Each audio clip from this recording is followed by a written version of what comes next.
नमस्कार, स्वागत है आप सभी का द हिस्ट्री यूट्यूब चैनल में और मैं हूं विकास टेकरे। आज के इस वीडियो में हम बात करेंगे उन महत्वपूर्ण कथनों की जो कि यूजीसी नेट की परीक्षा में पूछे जा चुके हैं और आपको मदद करेंगे उन सभी परीक्षाओं में जहां पर इतिहास यूजीसी लेवल का पूछा जाता है। जैसे कि स्टेट एलिजिबिलिटी टेस्ट जो सेट एग्ज़ाम्स होते हैं, असिस्टेंट प्रोफेसर के एग्ज़ाम होते हैं, वहाँ पर ये आपको काम आ सकते हैं। साथ ही साथ इन कोटेशन को समझकर आप ये समझ सकते हैं कि किस तरह के कथनों को पूछा जाता है यूजीसी नेट के एग्ज़ाम में। इससे आपको काफ़ी ज़्यादा मदद मिलेगी अपने एग्ज़ाम की तैयारी में। तो वीडियो के आखिर तक बने रहिएगा। इस वीडियो की शुरुआत करते हैं। दोस्तों, यहाँ पर एक कथन है कि किसने ये कथन कहा है आपको बताना है।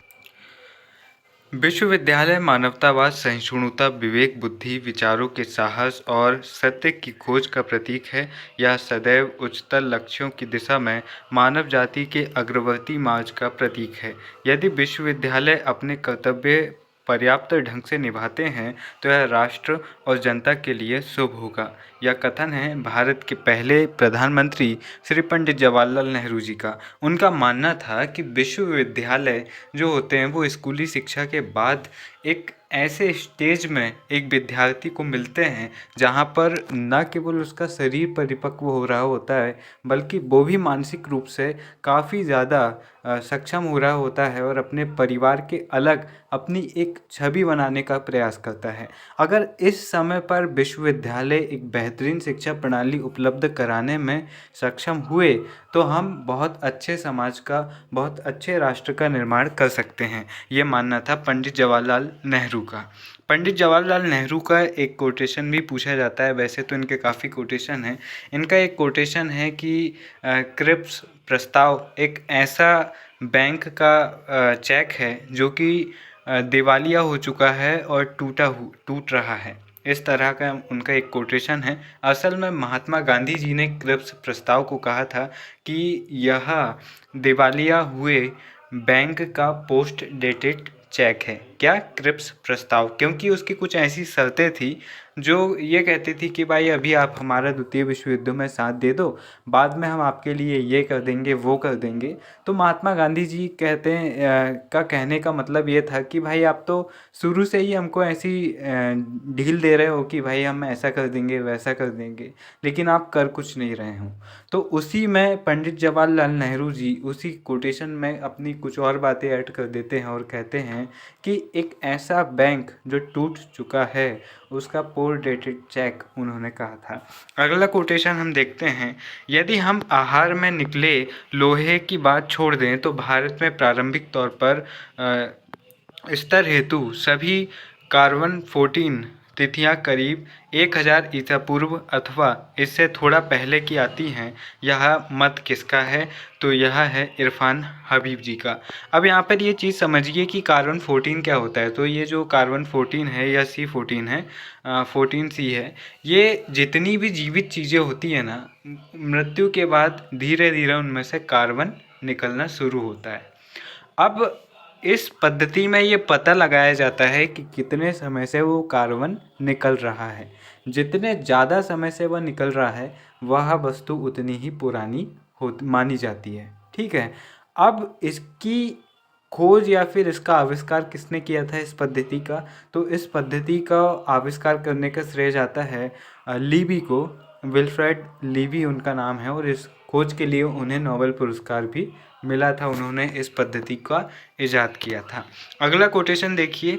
उसने सड़कों पर सुरक्षा सुनिश्चित करने और यात्रियों को सुविधाएं प्रदान करने के लिए राजमार्ग पर 2 कोस की दूरी पर सरायों का निर्माण कराया। यहाँ यात्री बिस्तर और पका भोजन प्राप्त कर सकते थे। बिना पके भोजन की आपूर्ति की भी व्यवस्था थी। उसने ऐसी लगभग 1700 सरायों का निर्माण करवाया था। वह शासक कौन था? मैं अपने पिछले वीडियो में भी बता चुका हूँ कि इस तरह के व्यापारियों के लिए काम करने वाला जो शासक था, सरायों का निर्माण करने वाला, मार्गों का निर्माण करने वाला जो मध्यकालीन एक महत्वपूर्ण शासक था, वह था शेरशाह सूरी। 1540 से 1545 ईस्वी तक यह शासन इसने किया शेरशाह सूरी ने, और पादशाह की उपाधि लेने वाला यह पहला मुस्लिम राजा था। सल्तनत काल में किसी ने भी पादशाह की उपाधि नहीं लिया था, इसने लिया था और फिर इसके बाद में मुग़ल लेते हैं।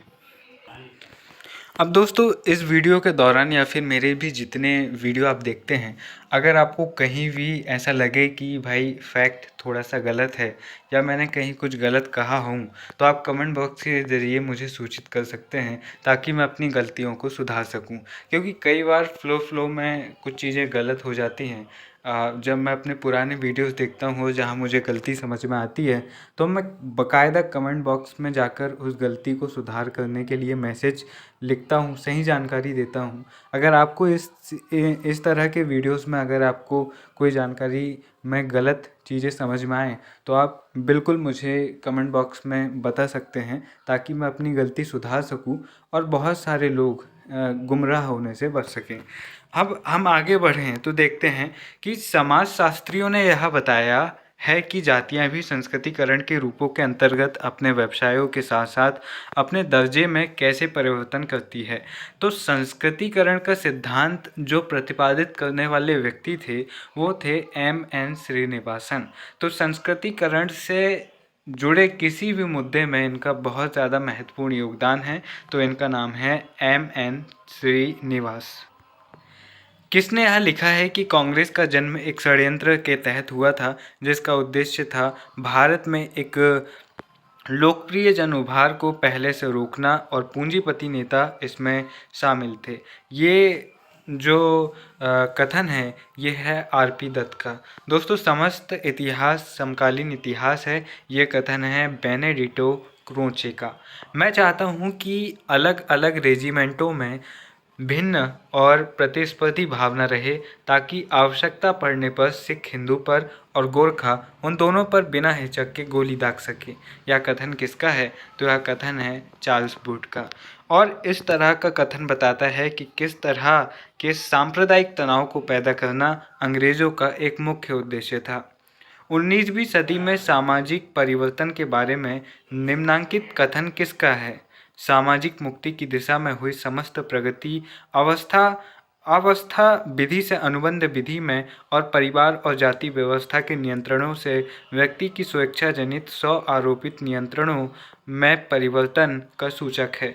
यह कथन है महादेव गोविंद रानाडे जी का। आपको एक इंटरेस्टिंग बात बताता हूँ कि महादेव गोविंद रानाडे जी को महाराष्ट्र का और भारत का सुकरात इन्हें कहा जाता है। और महादेव गोविंद रानाडे जी के प्रमुख शिष्यों में से एक थे गोपाल कृष्ण गोखले। और गोपाल कृष्ण गोखले के दो महत्वपूर्ण शिष्य हुए, एक थे मोहम्मद अली जिन्ना और दूसरे थे महात्मा गांधी जी। और दोनों का ही कितना प्रभाव रहा, एक का पाकिस्तान बनने में और एक का भारत की स्वतंत्रता में, आप देख सकते हैं। हालांकि ये बात हमेशा मैं कहता हूँ कि भाई भारत की आज़ादी किसी एक व्यक्ति की दी हुई आज़ादी नहीं है। ये उस समय के लगभग 30-35 करोड़ लोगों की पूरी इच्छा शक्ति के कारण यह संभव हुआ कि हम आज खुली हवा में आज़ादी की सांस ले पाते हैं। लेकिन इसका ये मतलब नहीं है कि हम ये कहने लगें कि गांधी जी का कुछ योगदान था ही नहीं। गांधी जी ने उस जन उभार को, उस जन समूह को एकत्रित कर एक ऐसी प्रणाली का विकास किया जहां पर बिना हिंसा किए भारत को आज़ादी की ओर बढ़ाने का प्रयास उन्होंने किया। हालांकि उन क्रांतिकारियों का योगदान भी बहुत ज़्यादा था जिन्होंने हिंसा को अपनाया और कहा कि हिंसा से ही अंग्रेज़ों को भारत से भगाया जा सकता है। तो सभी प्रकार की परंपराएं और उन सभी लोगों का भारत की स्वतंत्रता में योगदान है जो चाहते थे कि भारत आज़ाद हो, भले ही उनके तरीके अलग अलग क्यों न रहे हों। अगला पढ़ते हैं। क्लासिकल संस्कृत भाषा के दिल्ली स्थित दीर्घपालम बावली अभिलेख में स्वभावतः दावा किया गया है कि राजा के सुशासन के कारण भगवान विष्णु समस्त चिंताओं को त्याग कर क्षीर सागर में शांतिपूर्वक शयनरत हैं। और यह किस राजा के बारे में दावा किया गया है? तो आप समझ सकते हैं। अगर इस तरह की बातें की जा रही है जहाँ पर राजा को ईश्वर के समान बताने का प्रयास किया जा रहा है, तो वो राजा होगा गयासुद्दीन बलबन। क्यों? क्योंकि दिल्ली सल्तनत में पहली बार राजत्व का दैवीय सिद्धांत प्रतिपादित करने वाला व्यक्ति था बलबन। बलबन ने कहा कि भाई जो सुल्तान है वह अल्लाह की छवि है, प्रजा के लिए सुल्तान ईश्वर के समान है। इस तरह की बात यह करता था। 1266 से 1287 ईस्वी तक इसका शासन रहा और यह बहुत ही ज़्यादा ऐसा व्यक्ति था जो ताज की प्रतिष्ठा को बढ़ाने के लिए किसी भी हद तक जा सकता था।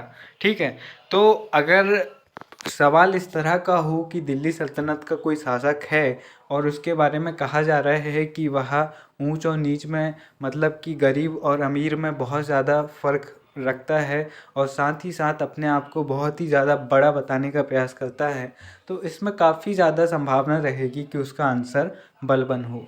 अब इसके आगे हम पढ़ें कि किसके यात्रा वृतांत में भारतीय जनता की भौतिक अवस्था का वर्णन निम्नानुसार किया गया है। आम जनता इतनी भीषण गरीबी में जीवन यापन करती थी कि उसके जीवन को सिर्फ अपना अपार अपार वंचना और घोर दुख के सिवाय दुख के निवास स्थल के रूप में चित्रित अथवा सही ढंग से वर्णित किया जा सकता है। तो यह कथन जो है वह है फ्रांसिस्को पेलसार्ड का और उसके ग्रंथ रैमांस टेंट्राई में यह कथन हमें देखने को मिलता है। ठीक है, अब इसके बाद में हम अगला कथन देखते हैं। तो अगला कथन आता है, सुल्तान द्वारा सैन्य बलों का पुनर्गठन किया गया। तत्पश्चात सेनापति को अमीरुल उमरा कहा गया और बार दारान नामक अधिकारियों का एक समूह बनाया गया जिसका काम जरूरत के समय फौज को जुटाना था। इसके अलावा 200 यक जवान अथवा सिलाहदारान थे जिनका काम सुल्तान के निजी शस्त्रों का संरक्षण करना था। सुल्तान के 400 अंगरक्षक थे जिन्हें खसाहा खेल भी कहा जाता था। गुलबर्गा के इस बहमनी सुल्तान की पहचान करें तो वह था मोहम्मद प्रथम। तो यह बहमनी सुल्तान था और बहमनी सुल्तान कौन था? वह था मोहम्मद प्रथम। ध्यान रखिएगा। फरिश्ता लिखते हैं, उनके देश में अच्छी बसावट थी और जनता उनकी सत्ता के प्रति समर्पित थी। मालाबार, सिलोन तथा अन्य देशों के रईसों ने उनके दरबार में दूत रखे हुए थे और प्रतिवर्ष महंगे उपहार भेजते थे। तो यहाँ पर बात हो रही है बुक्का प्रथम की। दोस्तों, बुक्का प्रथम विजयनगर के संस्थापक थे। हरिहर और बुक्का दो भाइयों ने मिलकर विजयनगर की स्थापना की थी।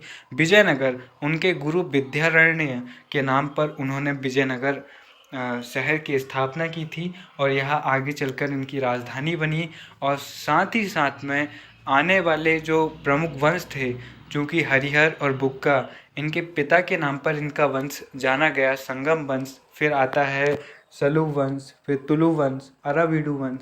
इस तरह के 4 वंश यहाँ पर शासन करते हैं और इन सभी के काल को मिलाकर जो पूरा साम्राज्य या फिर जो पूरा समयकाल कहा जाता है उसे विजयनगर साम्राज्य या फिर विजयनगर काल कहा जाता है। और ये भारत के इतिहास के उन प्रमुख ऐतिहासिक चरणों में से एक है जहाँ पर भारत की राजनीति को, भारत के संस्कृति को और भारत की स्थापत्य कला के विकास में एक अपार वृद्धि हमें देखने को मिलती है।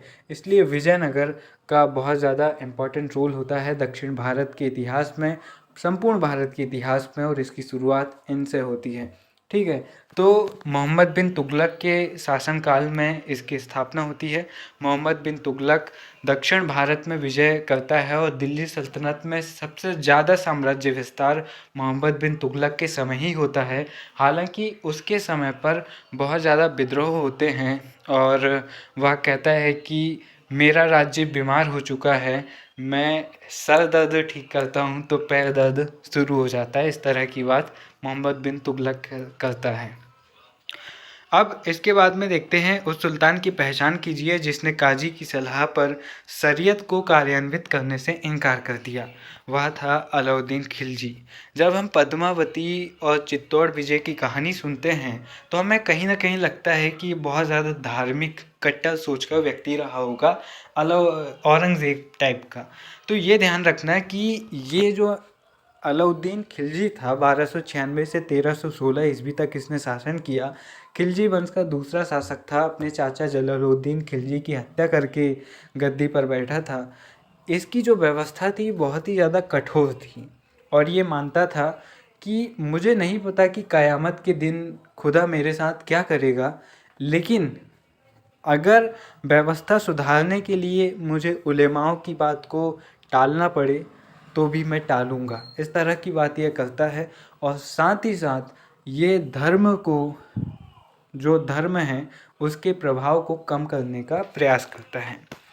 अब इसके बाद में अगला कोटेशन पढ़ते हैं। इतिहास का कार्य अतीत का मूल्यांकन करना है और भावी युगों के लाभार्थ वर्तमान का अनुदेशन करना है। किसने इतिहास की उपयुक्त परिभाषा दी है?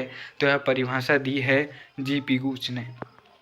1913 में किसने निम्नांकित टिप्पणी की थी? भारतीय राष्ट्रीय कांग्रेस की स्थापना कोई भारतीय नहीं कर सकता था। यदि किसी भारतीय ने ऐसा कोई अखिल भारतीय आंदोलन शुरू किया होता तो भारत के अधिकारियों ने आंदोलन को अस्तित्व में ही नहीं आने दिया होता। उन दिनों राजनीतिक आंदोलन को लेकर इतना अविश्वास था कि यदि कांग्रेस के संस्थापक एक अंग्रेज नहीं हुए होते तो प्राधिकारियों ने आंदोलन को कुचलने का तत्काल कोई रास्ता ढूंढ लिया होता। यह कथन है गोपाल कृष्ण गोखले का।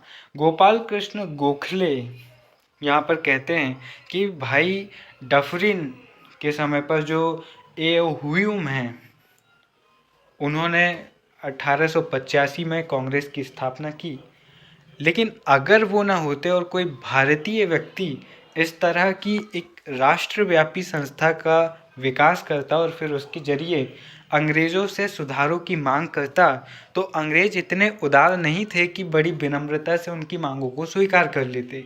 वे बहुत ही जल्दी उनके जो निवेदन हैं उनको क्रूरतापूर्वक दबा देते और उन्हें जेलों में भस देते।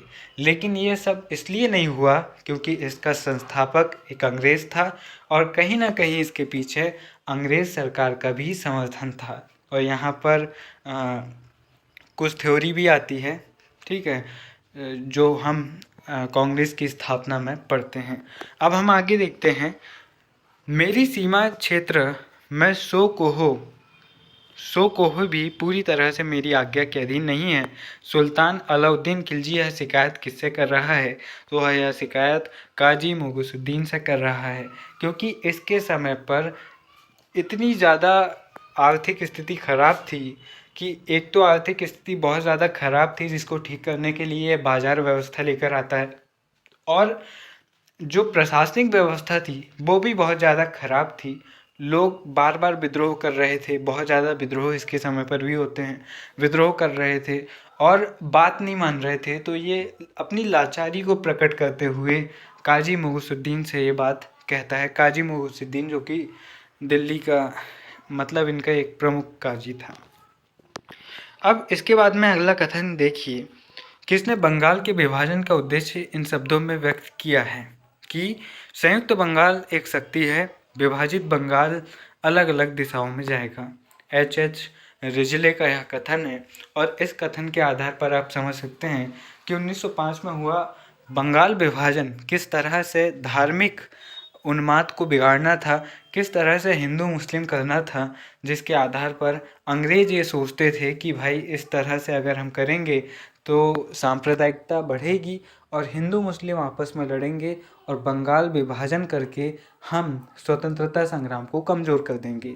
लेकिन होता है इसके विपरीत, स्वदेशी आंदोलन शुरू हो जाता है और हिंदू मुस्लिम आपस में राखी बांधते हैं और कस्में खाते हैं कि भाई ये सब हम रद्द करवाएंगे, और इतने व्यापक तौर पर आंदोलन होता है और वंदे मातरम इतना लोकप्रिय हो जाता है कि 1911 में दिल्ली दरबार में जो बंगाल विभाजन है उसको रद्द करना पड़ता है। तो यहाँ पर आप देख सकते हैं कि किस तरह से सांप्रदायिकता की शुरुआत अंग्रेज भारत में करके गए और आज के जो हमारे सम्मानीय नेतागण हैं वो इस परंपरा को निभाने में पीछे हटने का नाम नहीं लेते हैं। अब सुल्तान स्वयं कृषि में गहरी दिलचस्पी लेता था। उसने अनाज पर ज़कात यानी कि आयात कर खत्म कर दिया और पैमाइश का एक मानक लागू कर दिया जो मुगल काल तक प्रचलित रहा। वह सुल्तान कौन था? वह सुल्तान था सिकंदर लोदी। सिकंदर लोदी लोदी वंश का दूसरा शासक था और यह दिल्ली सल्तनत का दूसरा अफगान वंश था। इससे पहले जो सूर वंश था, सॉरी, दूसरा अफगान वंश जो होगा वह सूर वंश होगा और ये पहला अफगान वंश है। यहाँ पर वह वाद विवाद तथा शास्त्रार्थ में गहरी दिलचस्पी रखता था और जब श्रीनाथ ने उसके राजकवि डिंडीमा को एक शास्त्रार्थ में हरा दिया तो उसने उसे यानी कि श्रीनाथ को कवि सार्वभौम की उपाधि दी और उसे सोने के सिक्कों से नहलाया। विजयनगर के उस शासक की पहचान कीजिए जिसने ऐसा किया था, तो वह शासक था देवराय द्वितीय। देवराय द्वितीय एक महत्वपूर्ण शासक था जो कि विजयनगर का शासक था और यह संगम वंश का शासक था। इब्न बतूता वर्णन करता है कि सुल्तान ने पुरुष गुलामों को मुक्त करने के लिए बुधवार का दिन और महिला गुलामों को मुक्त करने के लिए शुक्रवार का दिन तथा पुरुष गुलामों की महिला गुलामों से शादी करने के लिए शनिवार का दिन तय किया था। सुल्तान को पहचानिए, तो सुल्तान है मोहम्मद बिन तुगलक। जूना खां जिसका वास्तविक नाम था और गयासुद्दीन तुगलक का ये पुत्र था। गयासुद्दीन तुगलक जिसने तुगलक वंश की नींव रखी थी, उसने तुगलक वंश की नींव रखी थी खिलजी वंश के आखिरी शासक को हटाकर 1320 ईस्वी में। अब इसके बाद में देखिए तो यहाँ पर ये वीडियो समाप्त होता है जहाँ पर हमने 59 प्रमुख कथनों को समझा और इन्हें पढ़ा और इनके आधार पर अब देखिए कि किस लेवल पर कोटेशन पूछे जाते हैं। हमें लगता है कि हमने इन्हें पढ़ा हुआ है, कई बार हम सोचते हैं कि भाई ये तो मैंने कभी पढ़ा ही नहीं और हम बहुत ज़्यादा घबरा जाते हैं।